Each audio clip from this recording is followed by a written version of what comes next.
Bismillahirrahmanirrahim. Assalamualaikum warahmatullahi wabarakatuh. Tuan-tuan dan puan-puan, nama saya Profesor Dr. Muhammad Tajuddin.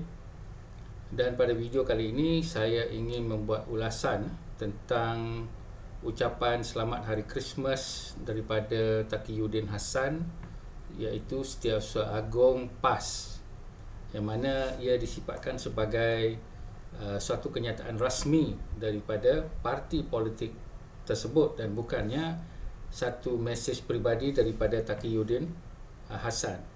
Sebab di sosial media dan juga di media disebutkan bahawa PAS ucap selamat hari Christmas. Jadi persoalan yang ingin saya bangkitkan di sini adalah, adakah ini suatu petanda bahawa PAS telah kembali kepada Islam yang toleran kepada semua, Islam yang inklusif, Islam yang diajar oleh Rasulullah SAW untuk berbaik dengan semua, dan bukannya PAS yang sebelum ini kita lihat mempunyai nilai-nilai ekstremisme yang cukup jijik sekali.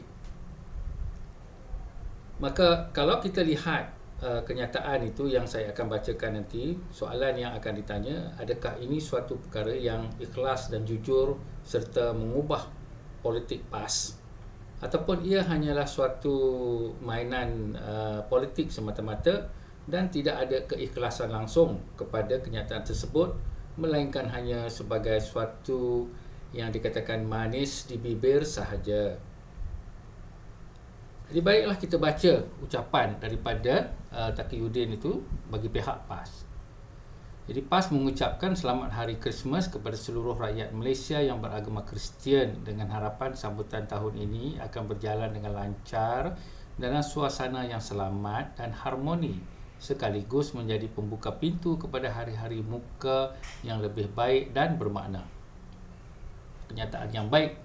Kepelbagaian perayaan serta acara sambutan sama ada berasaskan agama atau budaya yang berjalan secara harmoni dan meriah dalam kalangan pelbagai kelompok rakyat di negara ini adalah manifestasi keunggulan sikap lunak, bertoleransi dan saling menghormati sesama kita yang kukuh terjalin sejak sekian lama. Nampak sedap kan? Justru ia bukan sahaja perlu dipertahankan daripada kecenderungan yang boleh melemahkan keunggulan sikap itu, malah perlu terus disuburkan atas kesedaran bahawa kepelbagaian yang wujud merupakan khazanah berharga masyarakat Malaysia yang menambah nilai kepada mutu kehidupan bersama kita. Hebat itu, mengakui bahawa kepelbagaian ini menambah nilai dan mutu kehidupan bersama kita. Baik, sebagai sebuah parti Islam, PAS sentiasa meraihkan dan terbuka kepada kepelbagaian itu bukan sahaja sebagai ciri istimewa masyarakat kita, tetapi juga sebagai teras ajaran Islam itu sendiri yang menerima realitinya dalam ikatan keluarga besar kemanusiaan yang meliputi semua orang dan kelompok ras, budaya maupun agama secara sah dan terhormat. Selamat hari Christmas dan selamat bercuti. Kalau kita teliti, maka kenyataan itu cukup hebat, tak berubah seperti Datuk Seri Anwar Ibrahim yang selalu mengajar kita untuk hidup bertoleransi, hidup menghormati antara satu sama lain. Dan tuan-tuan dan puan-puan, inilah sebabnya daripada dahulu lagi saya menyertai PAS sebagai wadah ataupun parti yang memperjuangkan Islam mengikut nilai-nilai sunnah yang mempunyai aspek toleransi, aspek penerimaan, aspek inklusif dan semua tersebut. Dan ini terbukti dalam kenyataan ini, tuan-tuan, bahawa PAS memang mempunyai nilai-nilai sedemikian, nilai-nilai yang sama dengan rukun negara kita dan yang sama juga dengan Islam daripada ajaran Rasulullah SAW. Jadi di sini kita dapat melihat bahawa satu pengakuan terus daripada parti yang dikatakan membawa Islam, yang dikatakan parti Islam se-Malaysia. Jadi kononnya dialah Islam yang betul dan saya memang bersetuju bahawa kenyataan ini bersifat keislaman yang setulennya. Soalan yang ingin kita tanya, betul ke dia orang ni nak berubah?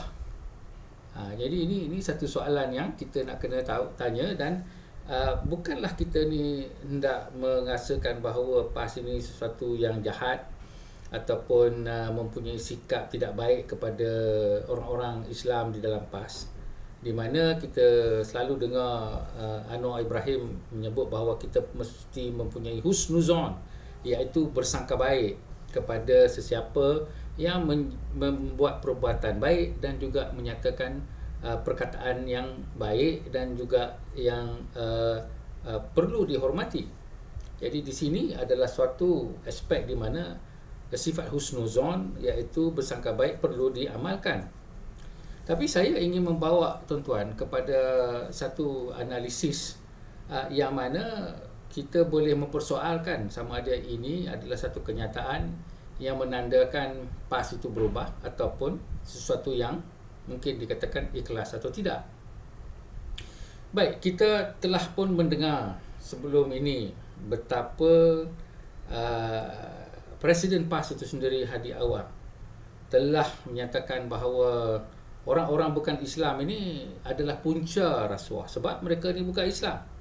Jadi bila tak Islam tu semuanya tak baik-baik belaka lah. Walaupun dia katakan kebanyakannya dan sebagainya tu, tapi itu adalah suatu tuduhan yang tidak ada bukti, tuduhan yang tidak ada spirituality atau kerohanian, dan satu tuduhan yang mengatakan bahawa orang-orang bukan Islam ni dia langsung tak boleh buat baik. Dia langsung tak boleh beramanah. Jadi saya tak tahulah di mana Hadi Awang belajar Islam dan juga PAS sendiri. Wahal Rasulullah sendiri dilindungi oleh pakciknya Abu Talib dan mempercayai beliau dan sebagainya, dan meyakinkan terhadap kepada saudara-saudara sebelum beliau ataupun baginda diseksa dan sebagainya. Jadi kita harus melihat bahawa kenyataan Hadi Awang tersebut telah melukai hati kesemua rakyat Malaysia yang bukan beragama Islam, termasuk orang Kristian yang diucapkan selamat hari Christmas ini. Jadi dalam kenyataan itu sudah tentu orang-orang Kristian ni kebanyakannya perasuah. Baik, kalaulah Taqiyuddin meminta maaf mewakili PAS kerana tersimpangnya perkataan daripada seorang manusia namanya Hadi, saya terima, saya tak ada masalah, dan saya akan bersifat husnuzon tadi. Tapi saya tak dengar pun dia berkata demikian. Jadi itu satu. Kita juga pernah mendengar, dan saya pun telah membuat video tentang bagaimana Ustaz Hadi, seorang ulama kononnya, menghina rakyat bukan Islam, mengatakan mereka ni seperti binatang, tidak bermaruah dalam isu tentang adab berpakaian. Jadi di sini juga aspek yang kita nak kena soal. Kenapa disifatkan sebegitu rupa? Sama juga di dalam kenyataan Hadi Awang menghina orang bukan Islam sebagai binatang ini, saya juga tidak mendengar atau membaca Taqiyuddin atau sesiapa yang memohon maaf mewakili PAS kerana keceluparan mulut Hadi Awang yang sedemikian. Yang ketiganya, kita tengok juga hero PAS Sanusi yang telah baru-baru ini menyifatkan seorang menteri yang bukan Melayu, bukan beragama Islam, sebagai yang mempunyai penyamaan atau sama dengan Tok Kong, perut buncit dan kepala botak. Disifatkan sebegitu, iaitu satu, menyamakan seorang manusia dengan apa yang dikatakan representasi Tuhan sesuatu agama lain. Jadi di sini kita lihat bahawa Sanusi telah menghina satu agama dan juga menghina seorang manusia, dan juga saya rasa kaum yang menganuti agama tersebut. Di manakah yang dalam kenyataan tadi yang kata kepelbagaian masyarakat Malaysia yang berbeza budaya, yang memberi mutu dan nilai bersama, di mana perkara tersebut? Kita tak nampak pun. Dan seperti yang saya katakan tadi, Taqiyuddin atau mana-mana orang PAS pun tidak juga memohon maaf kepada rakyat Malaysia terhadap perkara tersebut. Dan akhir sekali saya ingin juga menyifatkan bahawa kenyataan Tuan Ibrahim Tuan Man, yang mana apabila dikatakan bahawa UMNO tidak lagi mahu bekerjasama dengan PAS, maka terus dikatakan baiklah, teruslah jilat DAP. Jadi apabila saya membaca kenyataan tersebut, saya kata, kenapalah jiwa terlalu kecil sehingga menggunakan perkataan jilat? Apa makna jilat ni?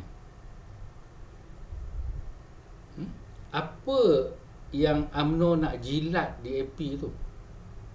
UMNO bekerjasama dengan DAP, ya. UMNO bersama dengan DAP, ya.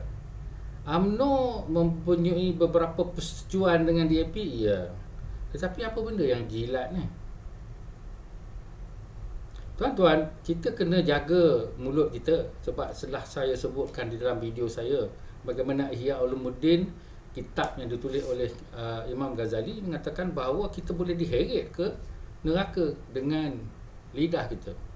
Sebab lidah kita ni yang bercakap benda-benda seperti berbohong, seperti memfitnah, seperti menghina orang. Dan ini termasuk bab menghina manusia. Jadi di manakah perkara-perkara tersebut?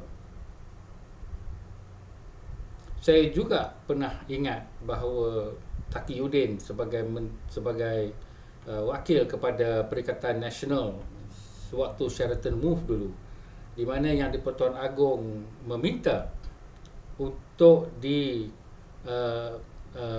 bentangkan akta darurat, yang mana kesemua kita tahu kemungkinan darurat diadakan adalah untuk menyelamatkan Perikatan Nasional yang telah hilang majoriti sebab UMNO dah tarik sokongan daripada Perikatan Nasional yang diketuai oleh Bersatu dan juga dianggotai oleh PAS.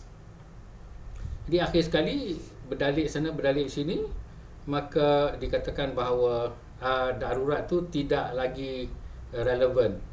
Begitu saja. Walhal banyak tindakan dah dibuat di atas nama darurat. Perbelanjaan yang beratus-ratus beribu-ribu juta ringgit telah dibuat dengan cara yang kita tak boleh nak periksa sebab darurat. Tetapi tiba-tiba tak jadi darurat.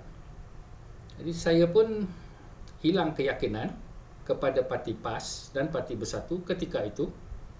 Dan pada ketika ini juga tidak juga ada minta maaf daripada PAS kalau nak jadi balik apa yang dikatakan rakyat Malaysia yang bertanggungjawab. Jadi daripada analisa saya tadi, saya berpandangan bahawa PAS tidak lagi menunjukkan kesungguhan untuk berubah sikap. Mungkin di masa hadapan PAS dengan golongan geng muda seperti Samsuri dan sebagainya itu akan memberi satu keterampilan ataupun satu imej yang lain. Tetapi buat masa sekarang, selagi tidak ada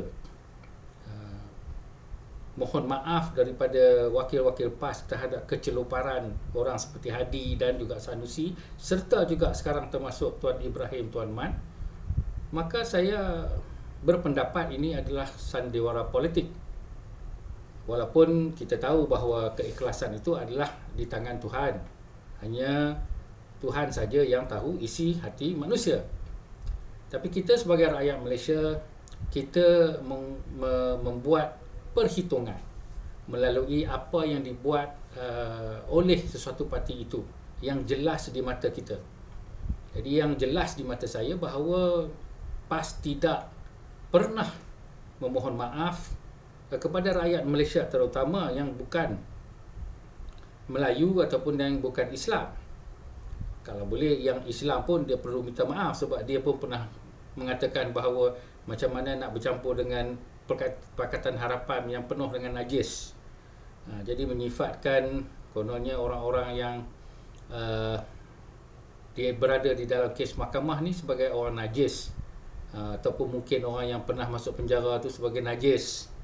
Jadi saya berasa bahawa perkataan-perkataan ini menyifatkan jiwa seseorang itu, dan jika seseorang itu adalah hanya ahli biasa PAS, saya tak ada masalah.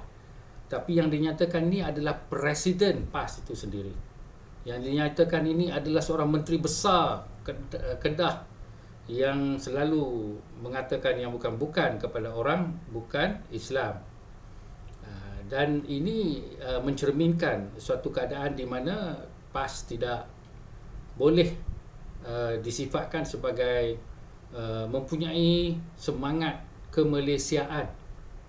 Mungkin mereka hanya mempunyai semangat kemelayuan ataupun semangat Islam yang bukan daripada Rasulullah SAW atau ajaran daripada Rasulullah SAW, tetapi Islam yang terpalit dengan perkauman.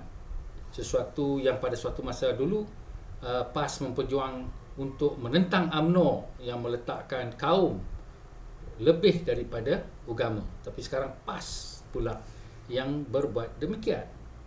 Jadi itulah saja ulasan saya, dan mempunyai kesimpulan bahawa saya tidak nampak bahawa PAS menunjukkan kecenderungan untuk berubah. Dan saya ingin mengatakan sekali lagi bahawa PAS sendiri telah membuat kenyataan bahawa aspek toleransi, inklusif, menghormat di antara satu sama lain seantara manusia itu adalah sifat Islam dan juga sifat kenegaraan kita. Ingat, kenyataan ini adalah kenyataan rasmi PAS.